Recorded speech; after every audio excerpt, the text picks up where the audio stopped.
I was curious and I decided to sort of investigate, and I went online and started looking at photos and videos by professionals. And the emotion was just overwhelming, really. They made me cry often, these videos that I'd watch, and it just sort of made me realise, you know, how amazing birth could be and how special it was to capture these fleeting moments and the strength of women's bodies, and just the emotion, I think, was what got me and made me realise that I wanted that for myself, first of all.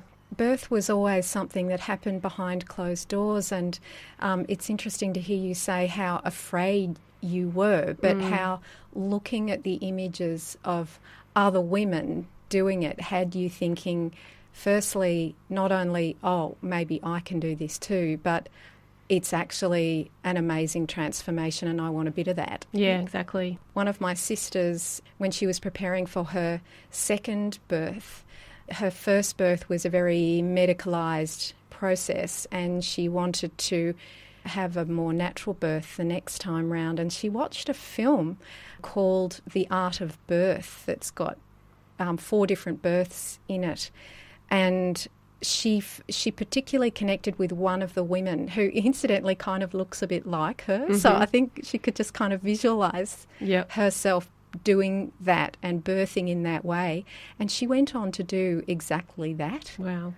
I guess it's empowering seeing what women's bodies can do. I don't think I'd ever previously seen birth images or anyone give birth, and maybe that's why I was so afraid of it. But it just gave me a different perspective of birth, and I could definitely put myself in those women's shoes. Prior to, well, not so much our mothers or our grandmothers, but the generation before that would have been around birth. They would have heard their mothers in the next room or their aunts and would have been aware of the process. But, I know for me going into birth the first time, it was like I was stepping into some kind of black box. Yeah, completely unknown territory that's hidden.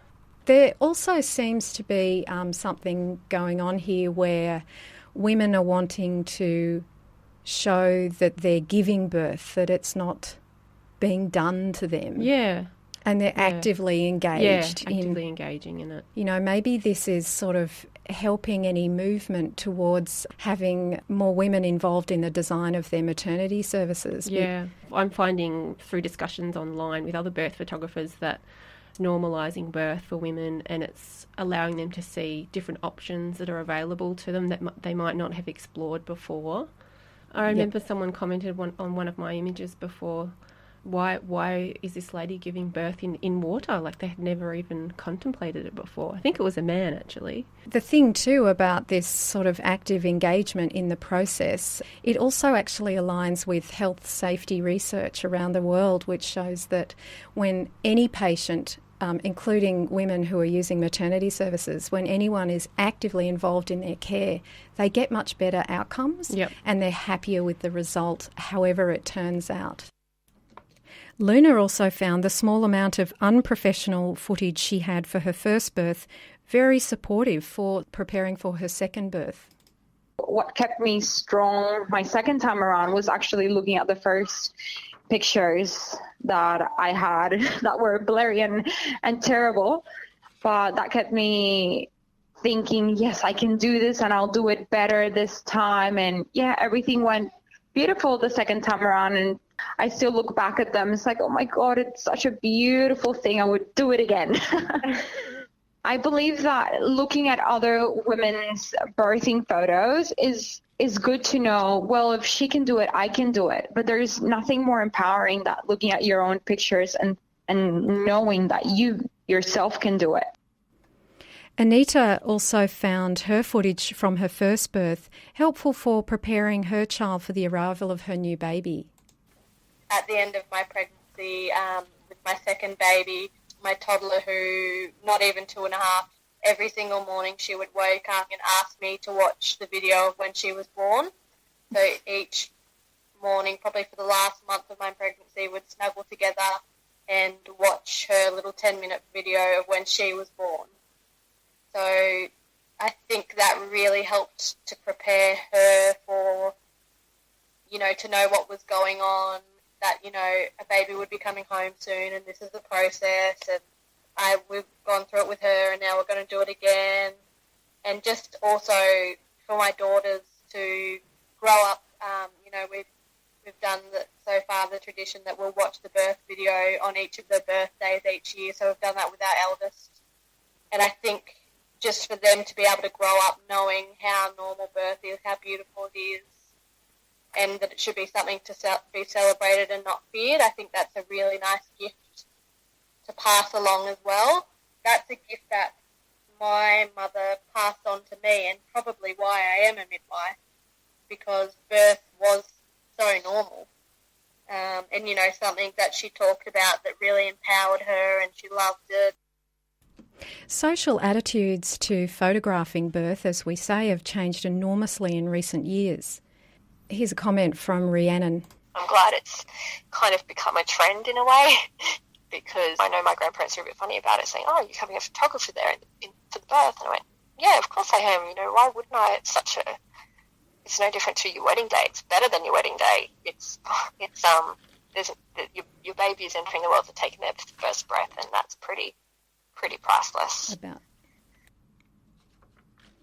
Experts in physiological birth, such as Dr. Sarah Buckley, talk about the importance of a woman feeling private, safe and unobserved in order to release birth hormones most efficiently. I can imagine some women feel self-conscious, though, in front of a camera. Alex, what do you do to prevent a woman from feeling disturbed? It's really important, first of all, to make sure you're hiring a photographer that is experienced in birth for this very reason, so that they're familiar with the birth process. And it's about knowing when to give that birthing woman some space, keeping your distance, being really respectful and quiet. And if necessary, you can leave and come back a while later, you know, when things pick up again. It's just like being a midwife or a doula, and, you know, you might be on call for 5 weeks before this baby arrives, and you have to plan every moment of the day. You know, where are you going to drop the kids off? And it's a big job and it's a big commitment. You know, it really seems like such a labour of love and a very specific skill. It's a very specific certain set of skills that you need to develop to photograph a birth. Sometimes you might turn up and it's almost pitch black, you know, and you need to know what to do in those situations. You need to have the best equipment. When we think of birth photography, even if we haven't seen birth photos, I reckon most people would instantly think of the crowning shot, yes, the most intimate bodily parts. But I imagine that's actually really a very small number of birth photos. Yeah, that's right. It's funny you say that, because once I mentioned to a man that I was a birth photographer, and he said, "Oh, that's a bit gory." And I thought, no, it's not necessarily. Some women do choose to have crowning photos. I usually ask them beforehand that if that's something that they want or not. And other, you know, there is other ways of photographing a birth that's, you know, more indirect and subtle. So you can photograph from their head perspective. Yeah, Luna, who I spoke to, said that she birthed in the water, and that in hindsight she realised that gave her some privacy. Yep. Anita did as well, and so with the photos that were taken, there is that privacy and distance because you're in the bath. Yep. And people can only get so close. But also the water has that blurring effect. With this explosion of birth photography is also this explosion of social media, and women are sharing so much information. Do you have any suggestions for women around it? I usually leave it totally up to them whether they feel comfortable sharing these images. Obviously, they're very intimate and very personal, and some women feel comfortable sharing them, and other people would like to keep them private, and I totally respect that.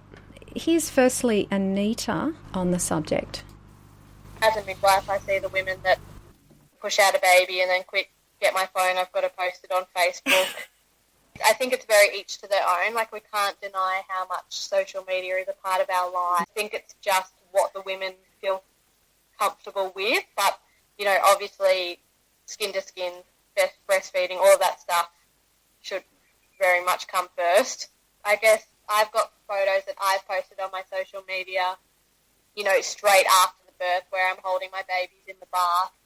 All my female areas are covered up, but obviously I am still nude carrying a baby. And for me, that's okay because that's imagery that, A, I believe should be out there, and B, I'm comfortable with my body. I'm comfortable with seeing other women like that. For me, it doesn't really bother me too much to kind of have that out there. And here's a little bit from Luna on the subject. I waited 2 minutes, I think. My family is in Puerto Rico. It's literally across the other side of the world. So they were very eager to know almost. In a couple of the pictures, I am messaging my mom straight away, and my husband's taking a picture of me and the baby straight away just to show my mom, because I had a lineup of family members waiting to know that everything was fine. And yes, she was very happy. She felt like she was there, and that was the important thing. Other people, they choose even to wait around 30 to 40 days. So it's such a personal decision. Yes, another local mum, Varesha, who gave birth for a second time just 1 month ago and has only just announced her new daughter's birth in recent days. Prior to the birth, she and her partner set up a very private cocoon of postnatal support, which has allowed her to stay at home, just tuning into her new baby and their transition to becoming a family of 4. She hasn't wanted the distraction of social media, and interestingly, she didn't feel she had her baby's consent to publish pictures of her prior to this point. She has since gone back offline and hopes to spend at least 2 more weeks in her baby bubble with just family and being at home. Varesha did have 2 friends at her first birth who took photos, and they did it so discreetly she had no idea they were there, and she treasures those memories and the little details she would have otherwise forgotten. She did plan on having another dear friend who was also a photographer at the second birth, but it happened so quickly in the middle of the night, only the midwives barely made it with minutes to spare. This time, she has only one blurry image of her in labour her partner managed to take before her phone went flat. Varesha is philosophical about it though, saying that whoever was present was meant to be there and that it all unfolded as it needed to. I would like to thank all the mothers, Rhiannon, Varesha, Anita and Luna, who I interviewed for this episode.